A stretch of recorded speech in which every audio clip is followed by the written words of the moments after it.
বর্তমানে বর্তমানে দেশটা কিন্তু হয়ে গেছে নেশা রাজস্ব। নেশা করার জন্য সকল ভাই বন্ধুরা আমার চিপাই চিপাই জঙ্গলে চিপাই বসে বসে আর শুধু নেশা খায়। এই নেশায় নেশায় নেশায় নেশায় তাদের জীবনটা হয়ে যাচ্ছে ধ্বংসের দিকে। গত 2-1 মাঝেও আমার কাছের 2-4 জন লোক এই মাদক সেবন করতে গিয়ে ধরা খাইছে, বন্দী হয়ে আছে সেই কারাগারে, খোঁজ নেওয়ার মতো নেই কেউ। কিন্তু তারা একটাবার চিন্তা করলো না যে নেশা করে লাভ কি। তো নেশায় নেশা, সবই নেশা। পরিবারের কথাও চিন্তা করলো না, তার জীবনটা ধ্বংস করে দিল নেশার দিকে ঠেকিয়ে।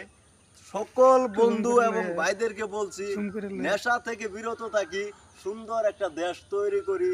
আমার দেশ বাংলাদেশ, আমি তোমায় ভালোবাসি।